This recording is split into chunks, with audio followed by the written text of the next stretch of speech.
Well, good afternoon, Emily. Thank you so much for presenting an overview of the Mildura Urban Forest Strategy draft for public comment that's about to head out for public comment Tuesday, the 12th of March to Friday, the 19th of April.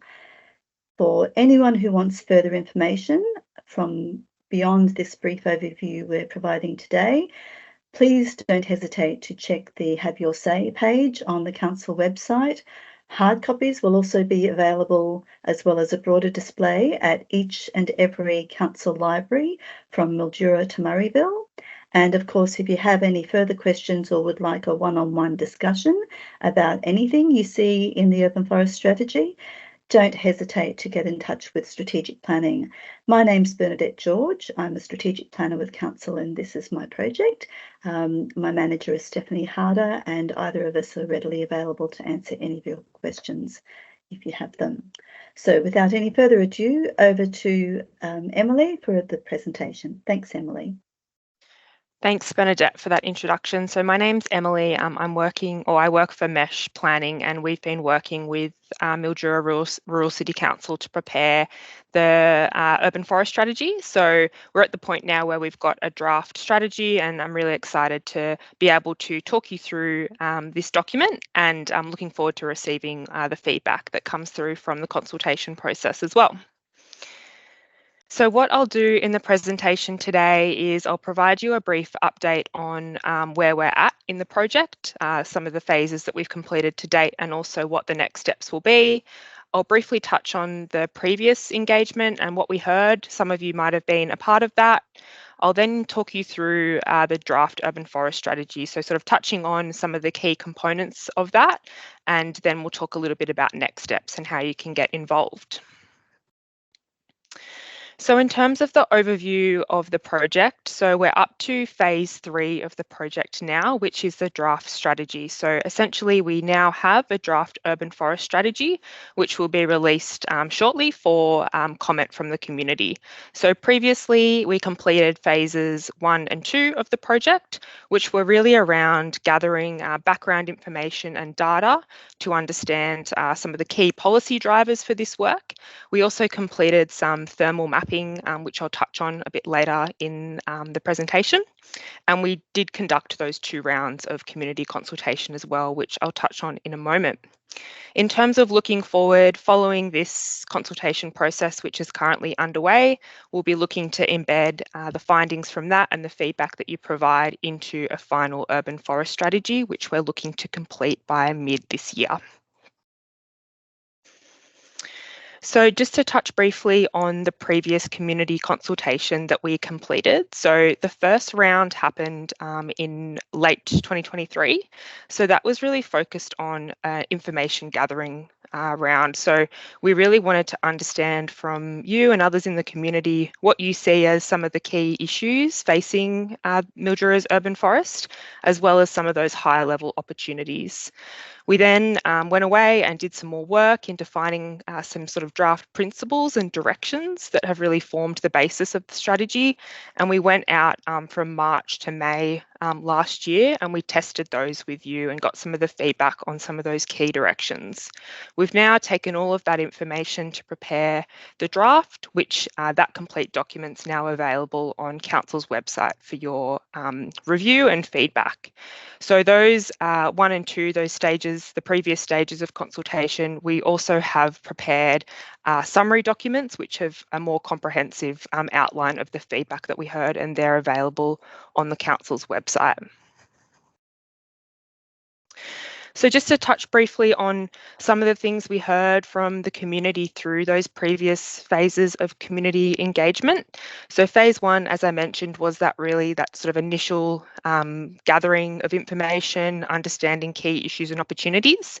So some of the things that we heard through this process was there was a need for more trees in some of the newer developments or newer subdivision areas across the municipality. Some community members indicated that they were concerned with some tree species causing property damage. We also got a number of comments from the community who were really positive about the positive, I guess, benefits that trees can provide to neighbourhoods and spaces, including touching on some of those health benefits like mental health.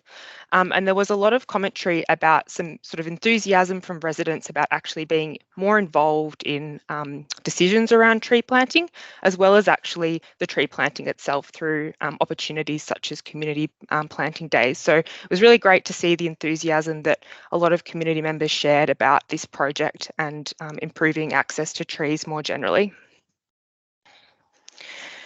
In terms of the second phase, so like I said, this was where we had a little bit more information or detail to share about how we might approach some of the tree planting initiatives through the strategy.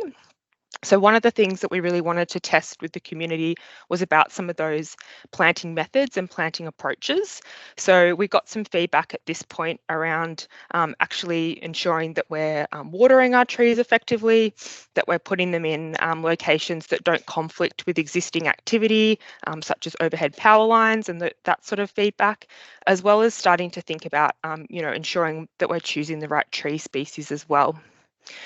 We also did some targeted stakeholder workshops at this stage with some of our government partners to understand their perspective around trees and how that interfaces with their interest areas. So here is where we got some feedback around ensuring that trees are put in locations where they can encourage people to walk and cycle around their communities, as well as ensuring that we're considering maintenance costs around other infrastructure such as servicing infrastructure. So that's just a bit of a high level snapshot of some of the information that we heard. But like I said, if you want to read more about those engagement findings, there's complete documents on the council website. So now that I've provided a little bit of background to some of that consultation, I'll now jump into providing the overview of the actual urban forest strategy itself. So just to start with, in terms of what an urban forest is, it's really a nature-based solution to urban challenges. So things like summer heat and other climate impacts, we know that increasing access to trees can help mitigate some of those challenges. So the reason or the purpose behind council really proceeding with this strategy is to or seek to achieve that net expansion of tree population each year. And this is going to be done with a focus on sort of 4 specific areas or targets, as I'll talk about as I go through the presentation. But these are around ensuring that the tree population is providing tree canopy coverage or shade, essentially. So making sure that we're planting trees that are really growing to that full potential and providing shade for your neighbourhoods. Tree health, so ensuring that the trees that are being planted have access to all of the right water and nutrients so they stay healthy. Tree distribution, which is about ensuring that all community members across the municipality have equal access to trees. It's not just being focused in certain areas. And ensuring that we're meeting diversity targets and ensuring that we have a good mix of species, which is beneficial for a number of reasons. So in terms of the scope of this strategy, it is really focused on land that council manages, like nature strips and roads, although we say that this is really an exciting opportunity for you as community members to join with council and, create a mildura that's more attractive and cooler in summer. So that might be through planting trees in your backyard or front yard and really contributing to the outcomes that this strategy is seeking to achieve.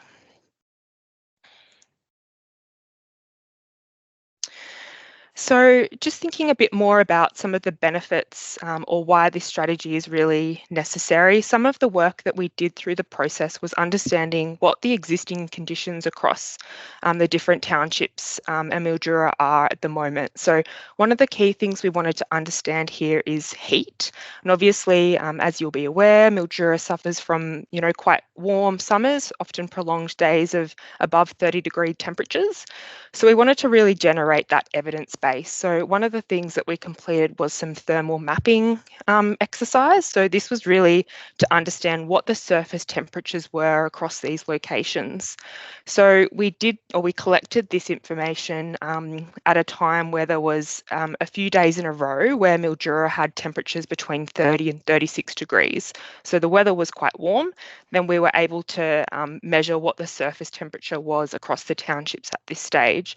So you'll see here, this is a snapshot of Mildura, and the redder the colour on this map, the warmer it is. And as you move towards the sort of green and the blue colour, that's where the surface is measuring a cooler temperature. So on average across, or this map picked up a surface temperature on average of about 42 degrees Celsius. There were some areas which you'd assume would be kind of those open space and water bodies were measuring a minimum of 7 degrees, but some of the areas where there was a maximum temperature of 66 degrees, which is obviously quite warm. And you can see that areas, particularly around the CBD and where you've got sort of heavily concreted areas, that's where it's picking up more of that red colour, where it's extremely hot surface temperature.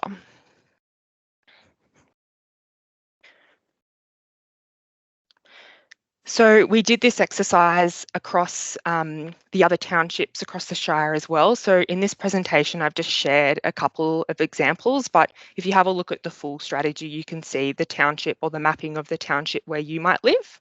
So this is the mapping that we got for Walpyup. So here we had a minimum temperature of 29 degrees, maximum of 59 degrees, and an average of 46 degrees Celsius. So I think in this location where there might be some more sort of irrigated farmland, you might have picked up some of those lower temperatures. And this is the mapping that we collected for Werrimore, where there was a minimum temperature of 21 degrees Celsius, maximum of 61 degrees Celsius, and an average of about 50 degrees. So like I said, if you'd like to see the other locations, just have a look through the actual draft strategy.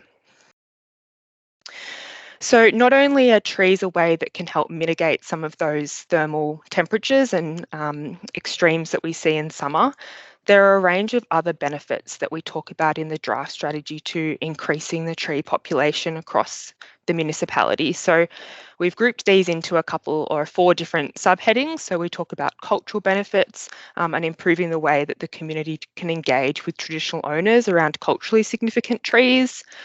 Economic benefits, there's a lot of evidence that suggests that access to trees and having trees in local areas can increase the chance of people spending more time in those locations and spending money in shops and food and beverage offerings as well. We know that there are a lot of environmental benefits to having more trees in terms of, reducing carbon emissions. Some of the less spoken about benefits from an environmental perspective can be around mitigating stormwater runoff. So the tree roots helping kind of stabilise that soil and encouraging the permeability and management of rainwater and stormwater. And we know that there are a number of social benefits to trees as well. So encouraging more people to get out and about and walk around their neighbourhood, encouraging that social cohesion and running into people and having those conversations is much more comfortable when you have that shade coverage from trees. So we talk about in the strategy these overall broader benefits to enhancing your local tree population. The other thing that the draft strategy does is it introduces these 4 target areas, which I've touched on already. So overall, like I said, the strategy is around increasing having that net overall expansion of the tree population year on year. But we want to do that thinking about some of these key, best practice outcomes or having these in mind. So these 4 targets are essentially what we're saying that as part of the monitoring and review of the implementation of the strategy, Council should be checking in on progress against these. So the first one is the tree distribution target. And like I said at the beginning, this is about ensuring that all people across the municipality have that equal access to trees. So the target here is ensuring that lots have visibility to at least 3 trees within 20 metres from their lot frontage. The next one is about the tree canopy coverage. So this is again, about achieving the tree population that's providing that most amount of shade for you to enjoy. And the target here is to achieve a 30% net canopy coverage. And the thing to note here is, in order to achieve this target, it'll be really important, or it'll be necessary for both the public and private realm to be contributing to this. So this is where we're really keen and excited for not only to be for council to be contributing to the outcomes in this strategy, but for hopefully this to be that really exciting instigator for the community to come on board and help with delivering some of these outcomes as well. The useful life expectancy target, that's the one that's really about tree health. So this one is to ensure that no more than 10% of the tree population has a useful life expectancy under 10 years. So basically what that's saying is that we want the majority of the tree population to have a life expectancy above 10 years to ensure that they're continuing to provide all of those benefits that we just spoke about into the long term. And the last target is about species diversity. So having a diverse tree population is important for things like resilience and making sure that it's, ensuring that we've got different diverse species in case there's things like pests and disease that become a problem. But as well, it's also an important consideration for providing habitat for different biodiversity and different species that might locate in your area. So the target that we're seeking to achieve here is a 10-20-30 mix, which is about having a tree population that should not be comprised by more than 10% of any one species, 20% of any one genus, and 30% of any one family. So that was the targets that I guess that sort of overarching objective that the strategy is seeking to achieve. In terms of how the broader strategy is structured, I'll talk through each of the sections now, but really at that high, at that higher level, we have the vision and objectives. And the vision and objectives are really what the strategy is seeking to achieve overall. So they're the sort of ambitions or the goals that overall we're looking to achieve. We then have a number of strategies which discusses how we're going to get there. So what do we need to do to get to those vision and objectives? And then we have actions which outline the further work that needs to be done. We then have the implementation plan, which guides the delivery of those actions. And we're saying that the rollout or the completion of these actions is really how council will seek to deliver on those 4 targets that I've just introduced. And the monitoring and review process will be the way that council checks in on delivering those targets and also make sure that the actions and strategies are being rolled out as per the implementation plan. So looking at the vision now, so the image or the photos that we've got on the screen here, it's from a street in Merbeen, and at the top image is a photo of the street as it is today. And we've just developed a bit of an artist's impression there about what this street could look like if some of the actions that we talk about in the strategy are implemented. So you can see here that there's that better utilisation of the central median for tree planting, which obviously happens across a number of your wide reservation roads at the moment, and also utilising more of the nature strip and that area for increased tree planting as well. So that's just a bit of a taster for some of the outcomes that we're looking to achieve through the strategy. But the vision is something that we want your feedback as part of this consultation process to make sure that we've got this right, and you think that whether you think it captures the vision for what we're seeking to achieve here. But the vision is that Mildura is home to a thriving urban forest that enhances community wellbeing and ensures current and future generations can enjoy the many benefits of trees. Drawing on the collective effort of council and the community, Mildura's urban greening initiatives are underpinned by evidence-based decision-making to respond to the local climate and sustain the ever-expanding tree canopy.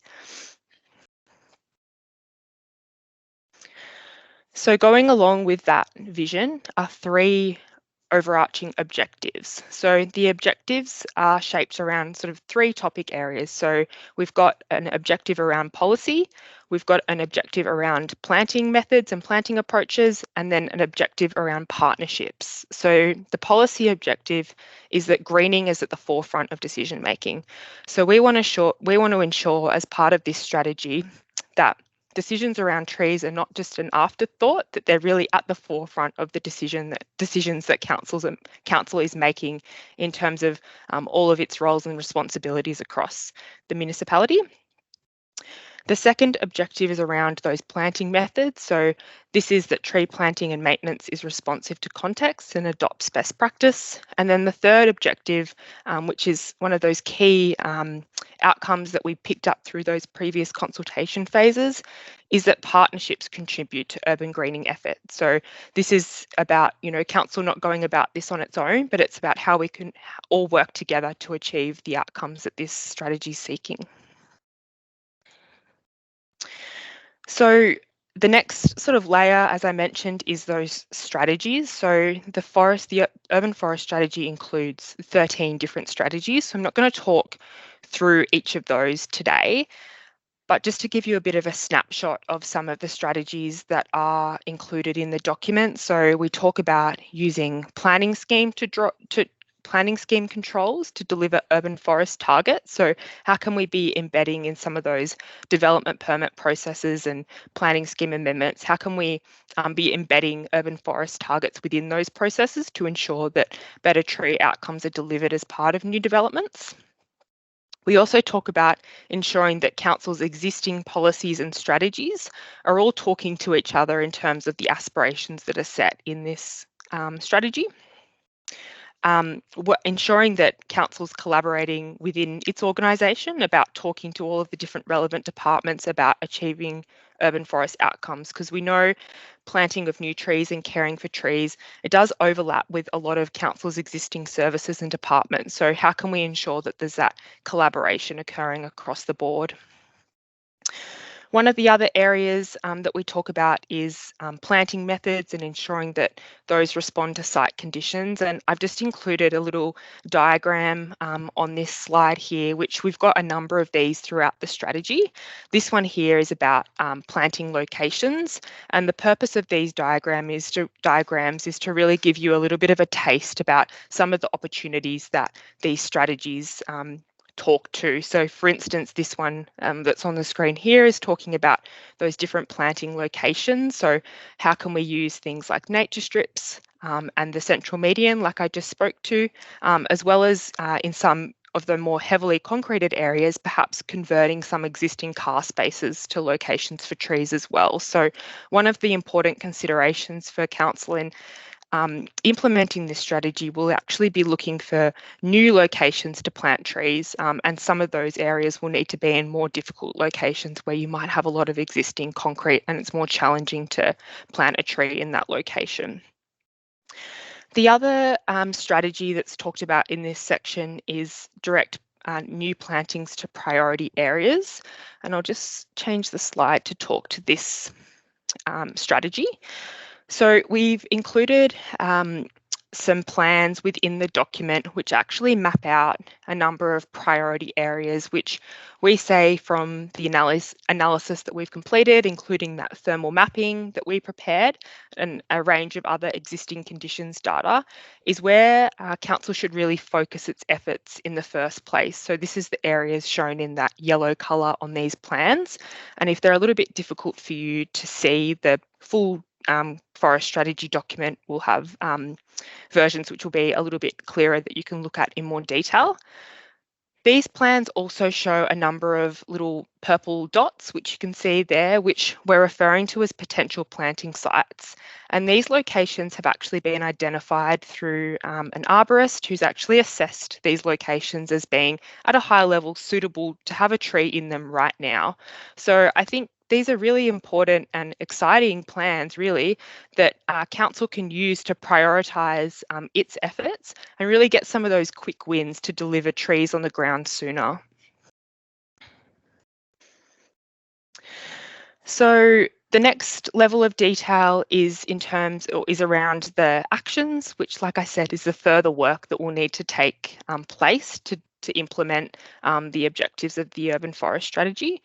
So I've just included again a little snapshot of the action table that we've got in the document. But the way that the actions are set up is really around linking back to those strategies to ensure that we've got that line of sight between what's the further work that needs to take place to deliver on each of those strategies that we've set out. And in terms of how the actions are structured, we do also indicate which one of the actions are those quick wins. So because there's a number of actions in the strategy, we're saying there's certain ones that council can really focus its efforts on in the first instance to achieve some of the goals of this strategy in the short term. So the final section is around monitoring and review, which is really important for these sorts of strategic documents.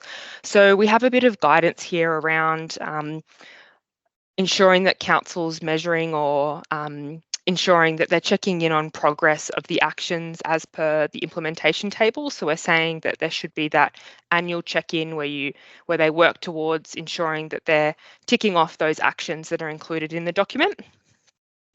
We say that every 5 years there should be an opportunity to retouch base with the community and with key stakeholders just to ensure that the aspirations that the strategy is setting are still relevant to best practice conditions or what's happening, I guess, in terms of the community's aspirations as well. So ensuring that there's that opportunity to feed back any of those comments into the forest strategy. And then there also needs to be that audit against those targets that I mentioned. So ensuring that the actions are delivering on the aspirations that are set by those targets that I spoke about earlier. So that covers off on the overview of the strategy.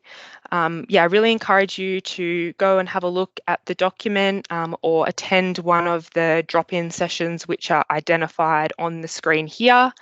The feedback period, as Bernadette mentioned at the beginning, is from the 12th of March to the 19th of April. And I've just got the link on the screen here on where you can go and have a look for the document, as well as a QR code that you can scan as well. But thank you for your time today. And I'm really looking forward to hearing the feedback on this strategy, as I think it's a really exciting opportunity for Mildura to achieve some great outcomes in terms of your urban forests. So thanks very much, Bernadette.